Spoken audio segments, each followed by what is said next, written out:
मनुष्यों, वर्तमान शासन नायक भगवान वर्धमान स्वामी के शासन काल में हम सभी भव्य जीव यहाँ विराजते हैं। परम भट्टारक महाश्रमण उन भगवान वर्धमान स्वामी के मुख कमल से निश्रित भागवादिनी भगवती माँ जिनवाणी का हम सभी भव्य जीव यहाँ करुणांजलि लगा करके पान कर रहे हैं। यह भगवती माँ जिनवाणी, यह वाग्वादिनी सभी जीवों का कल्याण करे, सभी जीवों का मोक्ष मार्ग प्रशस्त करे। यह जीव अपने अपने कर्मों के वसात सुखों को प्राप्त होता है, अपने अपने कर्मों के वसात दुखों को प्राप्त होता है। कर्मों से बंधा हुआ यह संसारी जीव निरंतर निरंतर इस संसार में राग और द्वेष रूप दो नोतिन के बीच में रई के समान घूमता रहता है। जिस प्रकार से कोई गोपिन दही को भांजते हुए उसमें लकड़ी की रई डालती है और रई के दोनों कोनों पर, दोनों छोर पर एक रस्सी के दो छोर बंधे रहते हैं। वह उस मट्ठे को भांजते हुए एक रस्सी को खींचती है और दूसरी रस्सी को ढीली कर देती है। फिर कब उस रस्सी को खींचती है तो खींची हुई रस्सी को ढीला कर देती है। इन दोनों खींचने और ढीला करने के बीच में जो रई है वो रई गोल गोल उस मटके के अंदर घूमती रहती है। ऐसे ही कर्मों से अवस्थित शुभ कर्म अशुभ कर्म रूप दो नोतिन के बीच में ये जीव रूपी रई संसार में गोल गोल गोल गोल घूम रही है। कभी पुण्य कर्म की प्रकृति उदय में आती है तो दाहिनी तरफ घूमने लग जाती है। कभी पाप कर्म की प्रकृति उदय में आती है तो यह रई बाईं तरफ घूमने लग जाती है। इस तरह से पुण्य और पाप प्रकृतियों के बीच में यह जीव अनादिकाल से संसार में रई के समान घूमता चला आ रहा है। कभी सुख को प्राप्त होता है, कभी दुख को प्राप्त होता है। उन क्षणिक सुख और दुख में पुनः संकलित परिणाम करता है, हर्षित परिणाम करता है और उस हर्ष विषाद रूप परिणामों से पुनः ये जीव कर्म का आश्रय बंद कर लेता है। यही प्रक्रिया अनादिकाल से इस जीव की निरंतर निरंतर चली आ रही है। पुण्य बलि होता है तो पाप भी बलि होता है, पुण्य बलि होता है तो पाप भी बलि होता है। इसलिए ना पुण्य के काल में हर्षित हो और ना पाप के काल में दुखी हो, ना पाप के काल में हर्षित हो ना पुण्य के काल में दुखी हो। ये समय है, समय है और समय का लक्षण वर्तना है।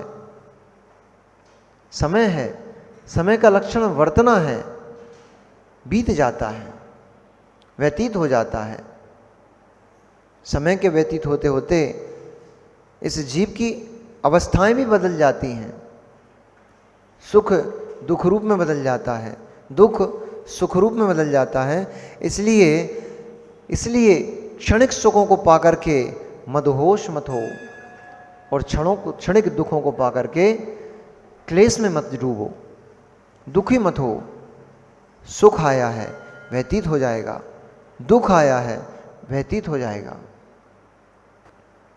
कभी आफत के बादल मंडराते दिखाई देते हैं, कभी तो ऊपर आफत के बादल मंडराते दिखाई देते हैं, फिर कभी धीरे से वे बादल छट जाते हैं और पुनः पुनः सूर्य प्रकाश चारों तरफ फैलने लग जाता है। इसलिए सघन बादलों को देख करके संक्लिष्टता में मत जियो, कष्ट में मत जियो। बादल छट जाएंगे, पुनः सूर्य प्रकाशित हो जाएगा, पुनः पृथ्वी उस सूर्य प्रकाश से उजाले से भर जाएगी। हम व्यर्थ ही क्लेश करते हैं। व्यर्थ ही हम क्लेश में डूब जाते हैं। ओ मेरे साथ बहुत गलत हो गया,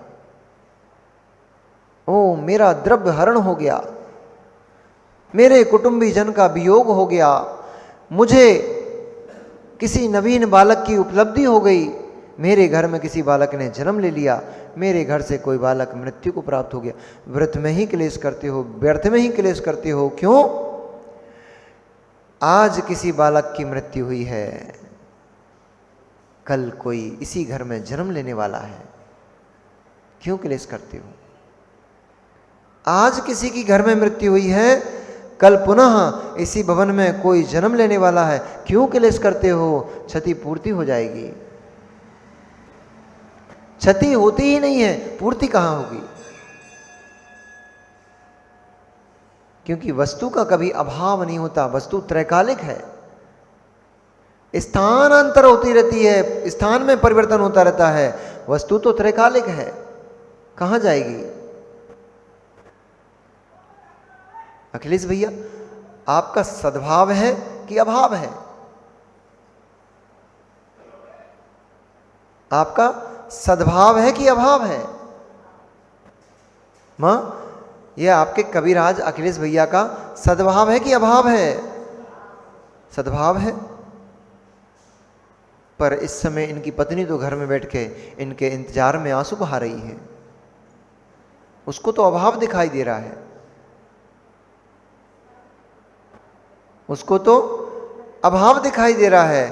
पति घर पे नहीं है, ये यहां आनंद में बैठे हैं, ये तत्व का श्रवण कर रहे हैं, ये मौज कर रहे हैं, और वहां वह दुखी हो रही है, मेरा पति मेरे समीप नहीं है। रोने मत लग जाना आप, और याद भी मत कर लेके जाना, उदाहरण है। नहीं तो अभी वो पवनंजय को जैसे चकवी को देखकर याद आ गया था, वो चकवी इतनी व्याकुल है तो मेरी प्रिया कितनी व्याकुल होगी। तो आप भी सोचने लग जाओ, मेरी प्रिया वहां पे व्याकुल हो रही है, मैं यहां बैठ के महाराज के प्रवचन सुन रहा हूं, चलो भैया घर वापस। उदाहरण दे रहे हैं, उदाहरण मात्र है। पत्नी की दृष्टि में इनका अभाव है, पर क्या इनका अभाव है? इतना सा सूत्र समझ में आने लग जाए, इतना सा सूत्र समझ में आने लग जाए, अम्माओ, अम्मा हरो, तुम्हारे सारे कष्ट दूर होते हैं। जे बात बात में हमारी अम्माएं रोने लग जाती हैं, बात बात में मैके भगने की धमकी देने लग जाती हैं, बात बात में जहर की पुड़िया खोजने लग जाती हैं, बात बात में ट्रेन की पटरियां ढूंढने लग जाती हैं। क्यों? अभाव में सद्भाव को नहीं देख पाते हो, सद्भाव में अभाव को नहीं देख पाते हो, इसलिए जीवन तुम्हारा कष्ट में है। सद्भाव में अभाव को देखने लग जाओ, अब भी आनंद आता है। साहूला जी ने मंच से बड़े आदर के साथ, बड़े सम्मान के साथ मोनू भैया को आमंत्रित किया। बहुत दिनों बाद मोनू भैया सभा में पधारे हैं। हमारा निवेदन है, ये समाज के श्रेष्ठी हैं, आकर हमारा आतिथ्य स्वीकार करें। हमारे मोनू भैया सद्भाव में अभाव को नहीं देख पाए, फूल के गुप्पा हो गए।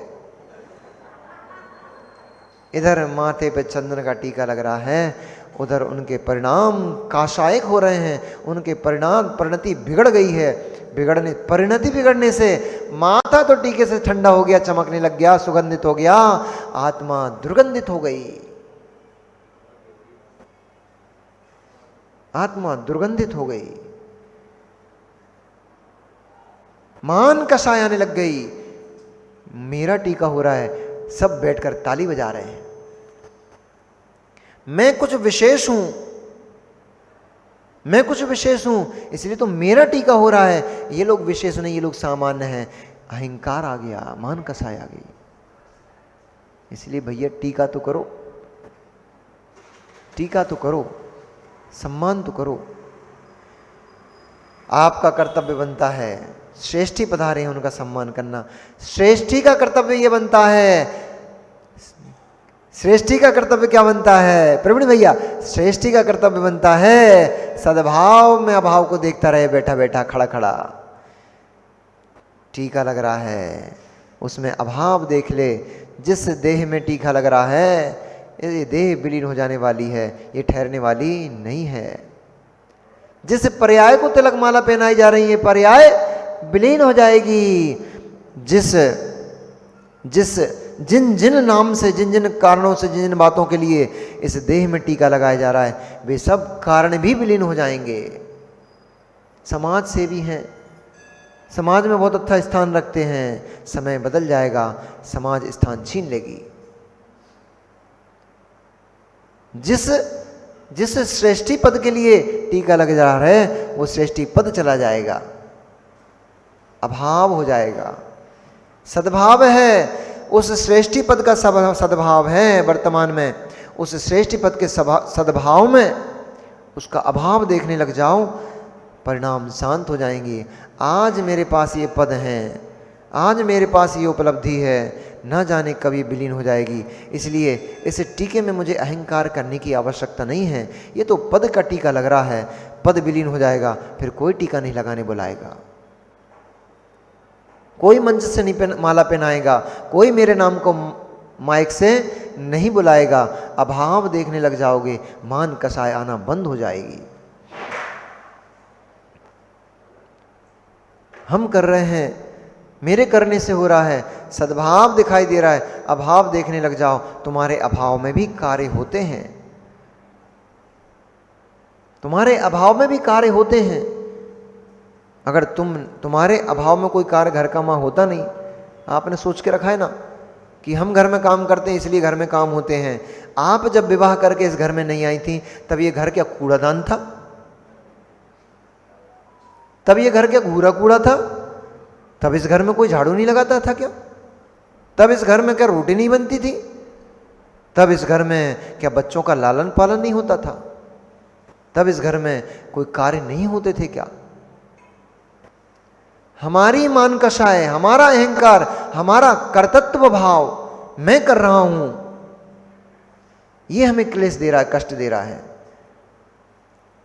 सद्भाव में अभाव देखने लग जाओ, सद्भाव में अभाव देखने लग जाओ, सारी कषाएं तुरंत शांत होती हैं। मुनिराज सबके लिए है, सूत्र एक होता है, लेकिन उसका लगाना आना चाहिए। वह सूत्र चौतरफा लगता है, चारों तरफ लगता है। वृत्तियों को सद्भाव में अभाव देखना चाहिए, ग्रस्तों को सद्भाव में अभाव देखना चाहिए, और अभाव में सद्भाव देखना चाहिए। पति मेरा नहीं था, अभाव था, आज पति मेरा है, सद्भाव है। पति का मेरे पति पने का अभाव था, समय बीतते बीतते आज वह मेरा पति है, सद्भाव है। समय बदल जाएगा, पति का पुनः अभाव हो जाएगा। जो आया था वो चला गया, रोना किस बात का? क्लेश खत्म। अभाव था, सद्भाव हुआ है, अभाव हो जाएगा। जो इसको देखने लग जाएगा, क्लेश खत्म। इसलिए जो सद्भाव में अभाव नहीं देख पाते हैं, वे जीव क्लेश को प्राप्त होते हैं। यहाँ पर नलकुबर सद्भाव में अभाव नहीं देख पाया, बड़ा कष्ट में है। जैसे ही सुना दशानन मेरे नगर के एकदम समीप पहुंच चुका है, पूर्ण तैयारी से है, बहुत विशाल समुद्र के जैसी विशाल सेना को लेकर के वह दुर्लंघपुर नगर की ओर कूच कर चुका है और शीघ्र ही इस नगर में प्रवेश करने वाला है। अभाव में सद्भाव को नहीं देख पाया था, सद्भाव में अभाव को नहीं देख पाया था, इसलिए प्राण आकुल व्याकुल होने लग गए। मैं तो इस इंद्र का दिक्पाल हूं, मुझे कौन हिला सकता है मेरे पद से, मैं सर्वशक्तिमान हूं। ऐसा सद्भाव रूप शक्तियों से उनका अभाव नहीं देख पाया, तो आज दुर्दशा हो रही है। यदि उस समय सद्भाव देख लेता, इतना सारा वैभव, इतनी शक्ति, इतना सब कुछ मेरे पास है, पर कभी भी ये नष्ट हो सकता है, ये कभी भी नष्ट हो सकता है। इसलिए ये सब मान करने योग्य नहीं है, ये सब पालने योग्य नहीं है, मुझे दीक्षा ले लेना चाहिए। ऐसा यदि देख लेता, इस सद्भाव में अभाव को देख लेता, उसके अंदर वैराग्य की उत्पत्ति हो जाती और वह मुनिराज बनकर दशानन का नमस्कार स्वीकार कर रहा होता। लेकिन सद्भाव में ही जीता रहा, सद्भाव में ही जीता रहा, उसका अभाव नहीं देख पाया। अब संक्लेशित हो रहा है, हाय क्या करूं। तुरंत इंद्र के पास समाचार, बहुत तेज गति से दौड़ने वाला अश्व उसके ऊपर सवार करके एक अपने गुप्तचर को पहुंचाया और जाकर के उसने इंद्र को समाचार भेजा कि हे इंद्र, दशानन अपनी विशाल सेना के साथ और दिग्विजय यात्रा करता हुआ सारे भूमि गोचरी और बहुत सारे विद्याधर राजाओं के ऊपर विजय प्राप्त करता हुआ हमारे दुर्लंघपुर नगर के समीप आ पहुंचा है। इस समय मुझे आपकी सहायता की आवश्यकता है। उसी समय वह इंद्र अकृत्रिम जिन चैत्यालों की वंदना के लिए जा रहा था। इस समय इंद्र अकृत्रिम जिन चैत्यालय नंदक वन में भगवान जिनेंद्र की अर्चना करने के लिए जा रहा था। और जाते हुए जैसे ही उसको यह समाचार मिला कि नलकूबर का कोई प्रहरी, कोई सैनिक आया है और बहुत ही तीव्र गति से भागते हुए आकर के, और कुछ ऐसी स्थिति है कि अभी अभी समाचार सुनना आवश्यक है, उसने अपनी यात्रा को बीच में ही स्थगित करते हुए, विराम देते हुए उस दूत को अपनी सभा में बुलाया और पूछा। तब नलकूबर का दूत नलकूबर की स्थिति को बताते हुए और पूरी जैसी बात थी वैसी उसने इंद्र के सामने प्रस्तुत कर दी कि हमारे महाराज ने आपके लिए यह संदेशा भेजा है, पत्र भेजा है और कहा है दशानन रूपी बहुत बड़ी विपत्ति हमारे सामने आके खड़ी हो गई है, इसलिए इस समय क्या करना चाहिए। तब इंद्र भगवान जिनेंद्र की भक्ति से ओतप्रोत था। उसने दशानन के ऊपर कोई भी ध्यान नहीं दिया और कहा, नलकूबर से जाकर कहना तुम इंद्र के सामंत हो, तुम इंद्र के दिक्पाल हो, तुम उस तुच्छ से यद्यपि वह भी विद्याधर है, तुम भी विद्याधर हो, परंतु विद्याधर होने से समानता नहीं हो जाती है, वंचर होने से समानता नहीं हो जाती है। वंचर में श्यार भी रहता है, वन में श्यार भी रहता है, वन में सिंह भी रहता है। तो क्या वंचर कहने से सिंह और श्यार में समानता हो जाएगी क्या? अर्थात नहीं हो जाएगी। सर्प अजगर एक ही प्रजाति कहलाती है, तो क्या सर्प अजगर की बराबरी कर पाएगा क्या? अर्थात नहीं कर पाएगा। इसलिए हे नलकूबर, तुम भयभीत क्यों होते हो? तुम सिंह हो, वो श्यार है, तुम अजगर हो तो वो छोटा सा सर्प है। तुम्हें भयभीत होने की आवश्यकता नहीं है। तुम्हारे पीछे इंद्र का आशीष खड़ा हुआ है, तुम सर्वगुण संपन्न हो, बहुत विद्याओं से संपन्न हो, इसलिए उन विद्याओं का अपना प्रयोग करो। और जब तक मैं तीर्थ वंदना करके नहीं आ जाता हूं तब तक को दशानन को प्रवेश नहीं होने देना। मैं वंदना करके आता हूं, पुनः हम मिल करके उस दशानन को नष्ट कर अपना कंटक दूर कर देंगे। ऐसा कहते हुए वह नंदक वन की ओर अपने विमान में आरूढ़ होकर के और चला गया। इधर समाचार लेकर के जब दूत नलकूबर के पास पहुंचा और शत्रु को समीप देख करके उसने तुरंत ही अपनी विद्याओं का प्रयोग किया। विद्याधर था और फिर इंद्र का सामंत था, तो विशेष ही होगा, सामान्य तो होगा नहीं। इसलिए शक्तियों में वो भी बहुत विशेष था, विद्याओं में बहुत विशेष था। इसलिए उसने अपनी विद्याओं को प्रयोग करते हुए एक आशालिका नाम की विद्या का प्रयोग किया और उस आशालिका नाम की देवी को, विद्या को उसने अपने नगर के चारों ओर परकोटा बना के खड़ा कर दिया। छोटा मोटा नहीं, 100 योजन ऊंचा परकोटा, जिसकी परिधि 300 योजन की थी। ऐसा उस विशाल प्रकृति को उसने विद्या के माध्यम से चारों ओर नगर को सुरक्षित कर दिया। इतना ही नहीं, उस परकोटे में से ऐसे तिलंगे, ऐसी अग्नि की ज्वालाएं फूटती थीं कि कोसों कोसों दूर तक के लोगों को क्षण मात्र में जला करके भस्म कर देती थी। कितनी बड़ी विशाल सेना आ जाए, उसके परकोटे से फेंकते हुए तिलंगे